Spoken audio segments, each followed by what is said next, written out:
Here's what happens when you invest $5,000 a year for just 10 years into 3 Fidelity index funds, and then you stop.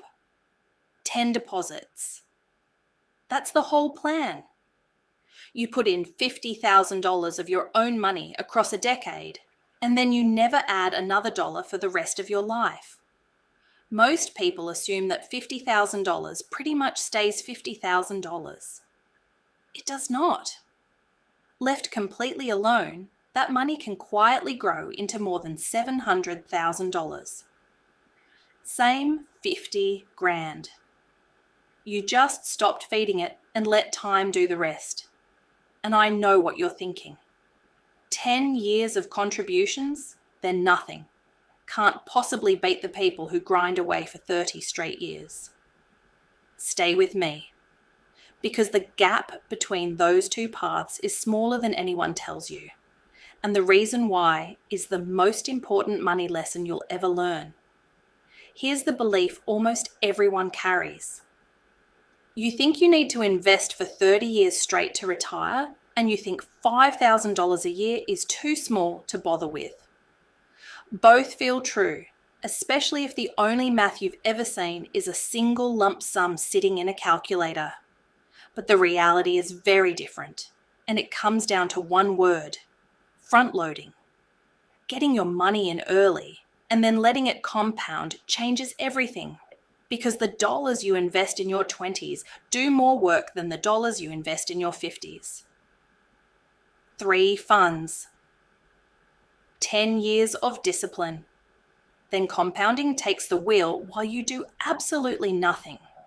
By the end of this video, you'll know exactly which 3 funds, how to split your $5,000 every year, what that money becomes after 10, 20, and 30 years.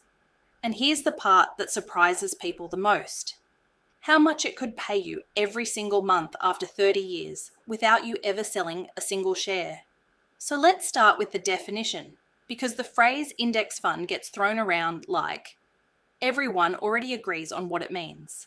An index fund is not a stock pick. It's not a guess. It's not some manager's clever opinion about what's going up next.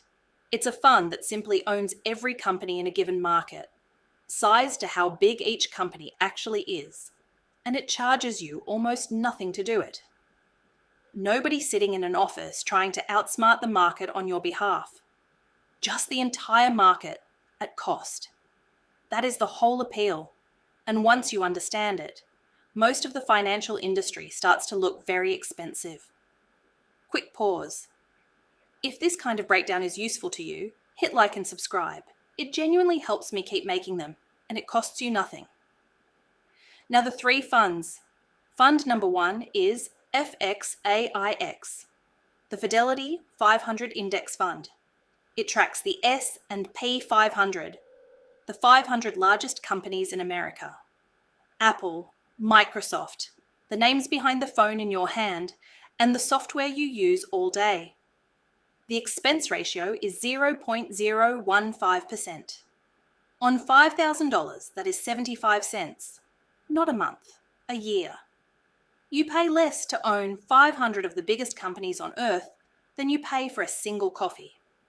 Fund number 2 is FSKAX, the Fidelity Total Market Index Fund.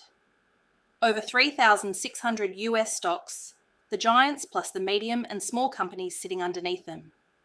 Same rock bottom, 0.015%. Like I broke down last time, FXAIX and FSKAX overlap by 80 to 85%.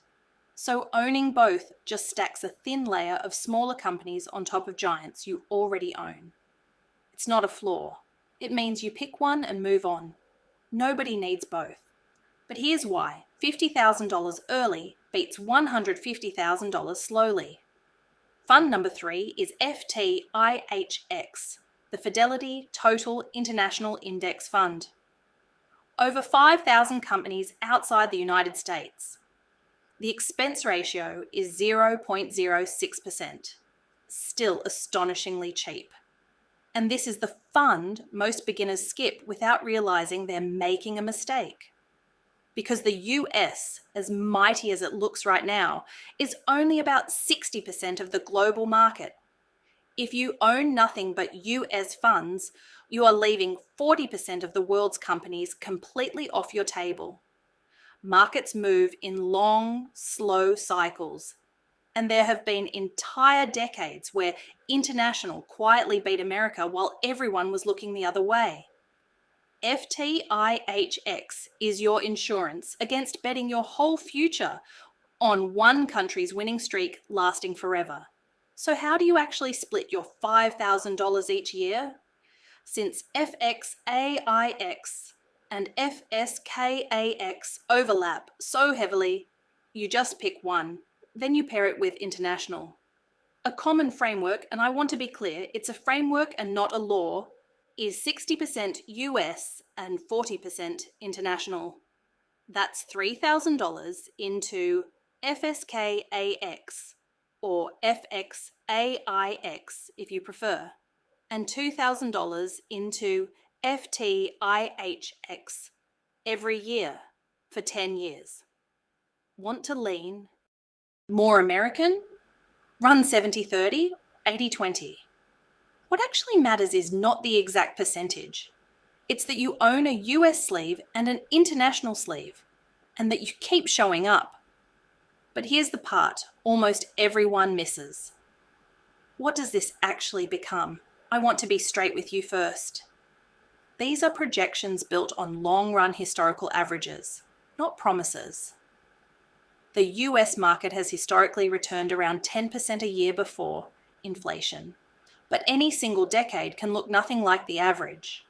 So to stay honest and a little conservative, we'll use an 8% blended average for a portfolio that includes international. You put in $5,000 a year for 10 years. That's $50,000 total out of your own pocket.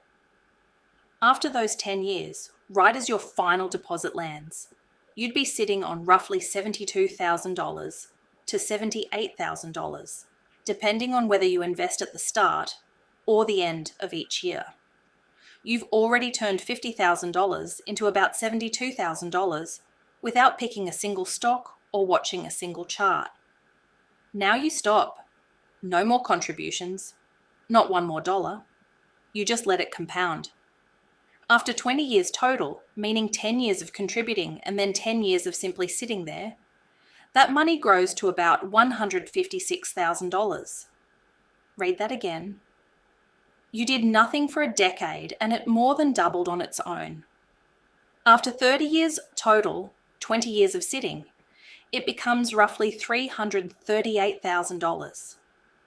And if you leave it for 40 years total, 30 years of pure patience, that original $50,000 becomes roughly $729,000. But wait, what about income? Because a big balance is nice, but cash in your pocket is better. After 30 years, that $338,000 portfolio is paying you dividends even if you never sell a share. A blended portfolio of these funds yields somewhere around 1.8 to 2% today. At 2%, that's about $6,700 a year, or roughly $560 every month just for owning it. After 40 years, that $729,000 would hand you about $1,215 a month at the same yield. Money that shows up whether you get out of bed or not. And here's the comparison that ties it all together. If you did not stop after 10 years, if you kept that same $5,000 habit going for the full 30 years, you'd end up with about $566,000. Keep it for 40 years and you're looking at about $1.29 million. That's off the same $96 a week. So yes, staying consistent for decades wins in the end. But look how close 10 years of front-loading gets you. The person who invested for a third of the time still built a small fortune because the early money had the most time to grow. The first decade always looks boring. The third decade looks like a hockey stick. Compounding hides early and shows up late, and that is exactly why most people quit right before it gets good. Now, some people will tell you index investing is boring and you're leaving money on the table.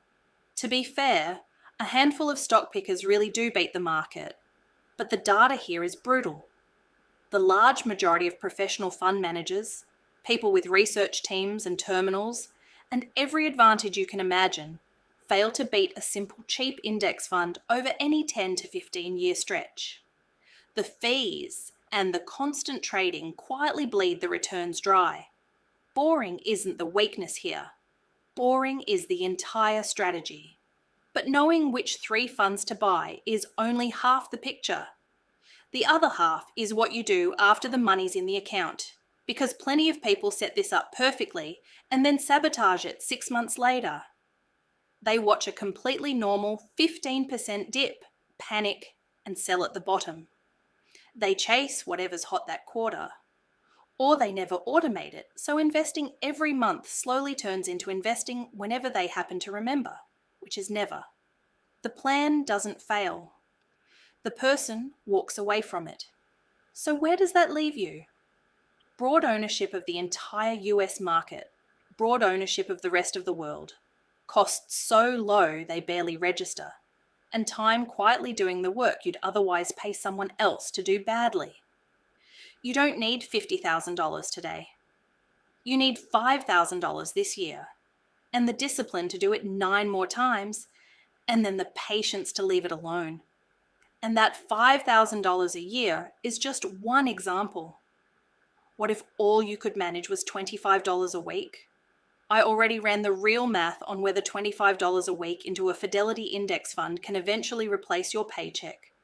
And it's not as simple as the thumbnail makes it look.